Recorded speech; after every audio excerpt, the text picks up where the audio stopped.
What's going on, guys? How's it going? Phil Starr here, back for another video. And today's video is going to be about zero downtime deployments, but not just normal zero downtime deployments using like a tool like Spinnaker or K8 rolling update, but zero downtime deployments when you need to make a change, a breaking change to your database, and how you can ensure that the old versions of the software that are running when you're performing the switchover do not fail and throw exceptions when there's a breaking change. So I've got my whiteboard here, let me share it with you. And let's go back to basics, guys. So the first thing I want to really talk about is, first thing you need to get right is obviously, of course, your deployment strategy. So say, for example, if you're running Kubernetes, well, Kubernetes, say you have two pods running like this, and you have your database. Well, if you're using the rolling update kind of functionality, well then you can ensure that there's max unavailable 1 when you perform an update. And you can set like a surge, so you can spin up extra pods over that your limit. So say we deploy, these are version 1, we release version 2 of the software, then we can have another node spin up version 2, so now there's 3 running, and then version 1 gets shut down, and then we spin up version 2 again, it's now 3, and then this one gets shut down, and therefore we've switched over. Otherwise, if you don't want the surge, you can set max unavailable 1, so it shuts down 1 first, replaces it with 2, shuts down the next version of 1, and replaces it with 2. So you have a change, and that's fine as long as you don't have a breaking change in your application code to your database. Similarly, if you use Spinnaker, which I used a few years ago, maybe 3 years ago, you could perform things like releasing multiple versions, and then you can control the traffic, the ingress. You wanted 1 node of version 2, 50 of version 1, and then you could change like the percentage of traffic coming over depending on error rates and stuff like this, which was really cool at the time. That's all fine, that's good, that's basics, right? You gotta get that right. And you have to be able to really perform what I'm going to explain. You really have to be able to perform, push into production quite frequently, or else things might take quite a while for this to happen. So this is the first thing. But what happens if you have a breaking change to the database? What do you do then? So say, for example, of course, if you use Flyway and Liquibase, let's say if you have to split a table into 2 tables. So I didn't design the schema right, and now 5 weeks later in production we've got lots of traffic, and this actually needs to be a one-to-many relationship. So I need to change 1 table, let's say 1 table, actually into 2 with this relationship. Now the code in version 1, it still uses 1 table, okay? But the code in version 2, we need to now write into 2 tables. So me, like myself, this is my own experience, many years ago, a couple of years ago, I would have just said, okay, make the migration, create the new tables, change the code to insert into the new tables, deploy that. Yeah, of course, what happens then? Version 2 is going to work fine, but as you're deploying the updates, once that migration script runs, that changes the table, version 1 is now going to throw exceptions. So especially if you have large numbers of the old version running, if you're switching over, you're going to get a lot of exceptions thrown, especially if you have graceful shutdowns that are going to complete the in-process requests. They're all going to fail if they touch that piece of code. So this is what we want to mitigate, what we want to avoid. And you can do it, but it requires a little bit more steps and a bit more time and practice.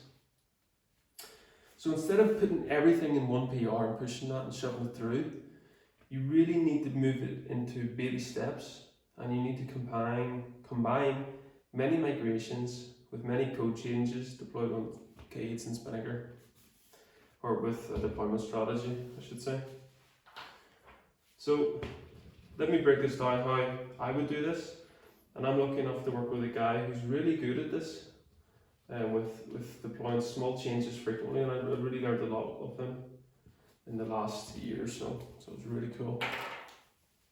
So, for instance, if we needed to make that change where we were removing,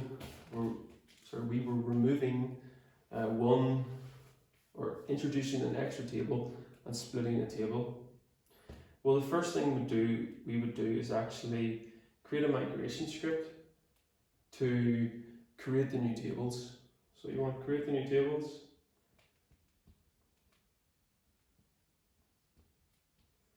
And as well as that, what you want to do is, you don't want to remove the old tables, but you want to insert to the old tables and insert to the new tables with the database or with the application code. So you want to have like a duplication step at the start. So you want to insert into new tables. So insert into the new table plus the old table which has been modified. And that's fine. So that's the first step, and you want to deploy that using Spinnaker, release that out. Nothing's going to break because it's just new code, insert new tables. The old versions still insert into the old table, which still exists with the same constraints, no problem. If that's going good, you see the tables working, you see them updated, everything's fine. What you want to then do is probably create a migration script, again with Flyway or Liquibase. I use Liquibase now. So you want a migration script which will basically migrate all of the data over. Again, you do not delete from the old table, but what you may need to do is remove some constraints of the original table and insert the data into the new table and then reapply the constraints. You might even have to drop the constraints here temporarily and then recreate them at the end of the migration script. Okay? And once you deploy that, you can now see everything's fully populated, the new tables are ready. What do you do then? Well, in this case, what you can do is you can release a new version of the software where you remove the original inserts into the old table.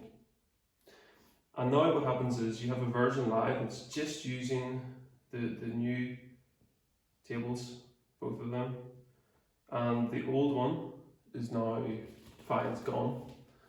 So you've deprecated that and there's going to be no exceptions because again the old table still exists. You can push that, and this is really the key moment. So you need to really verify in your software. So verify in production or whatever it is you do to make sure that everything's good, everything's completely fine, and everything is exactly how you see it or want it to be. Because the next step, there's not really a going back. Well, there is a going back, but it's a lot more complex and takes a lot more time. But if you ensure here that everything's fine, everything's good, it means you've completely moved over to the new set of tables with again zero downtime. Nothing's failed yet. Nothing's failed using the strategy. Breaking it down into baby steps, deploying frequently. And then the next step is to actually, if everything's good, you want to create another migration script to delete or remove whatever, the old stuff, old database stuff. So in this step, there's not really going back because you're going to make some breaking changes to the database. And when I say no going back, what happens is if you deploy the original version, which was up here, like version 1, if you deploy that, it's going to fail because the database is out of sync. You can have to have a rollback strategy on the Liquibase and stuff like this, which can be a lot more complex.